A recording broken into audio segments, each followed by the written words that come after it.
Hello everyone, আসসালামু আলাইকুম। Instant নুডলসের নাম ইনস্ট্যান্ট হলেও অনেক কাপজাপ করে বানিয়ে না খেলে আমার নুডলসগুলো হজম হয় না।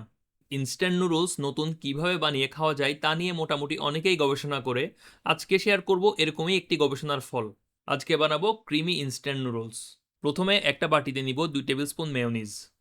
অ্যাড করব নুডলসের সাথে থাকা 2 প্যাকেট মশলা। বেসিকলি নুডলসের ক্রিমি টেক্সচারটা আসবে মেয়োনিজ থেকে, আর বেসিক ফ্লেভারটা আসবে মশলা থেকে। আর পিঁপড়া থেকে যেহেতু কিছু আসবে না, তাই পিঁপড়াটিকে মেরে ফেলার জন্য দুঃখিত। অ্যাড করব 1 টি স্পুনের মতো গার্লিক পাউডার।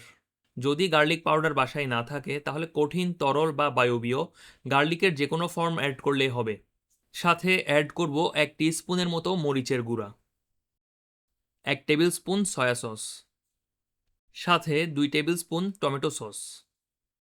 এবার এই কটা ইনগ্রিডিয়েন্টস ভালো করে মিশিয়ে নিব। আমি আশা করছি আপনার বাসায় ইনগ্রিডিয়েন্টসগুলো আছে। না থাকলেও সমস্যা নাই। আমি এরকম অনেক ভিডিও দেখি রাত ৩টা বাজে, কিন্তু কখনো বানাই না। সবকিছু মিক্স হয়ে গেলে অ্যাড করব সিদ্ধ করে রাখা ইনস্ট্যান্ট নুডলস। আমি এখানে 2 প্যাকেট ইনস্ট্যান্ট নুডলস সিদ্ধ করে অ্যাড করছি। তাই উপরের সব ইনগ্রিডিয়েন্টস 2 প্যাকেট নুডলস অনুসারেই দেয়া হয়েছে। নুডলসগুলোকে এবার মেয়োনেজের মিক্সচারের সাথে ভালো করে মিক্স করে নিব।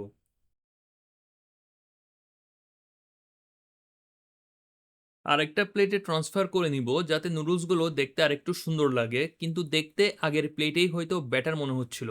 গার্নিশের জন্য উপরে অ্যাড করে দিব ভেজে রাখা তিল, সাথে অ্যাড করব পেঁয়াজের কেটে রাখা কলি, যাতে দেখতে সুন্দর লাগে আর একটা সুন্দর থাম্বনেল দিতে পারি, যে সুন্দর থাম্বনেল দেখে কেউ ক্লিক করবে না।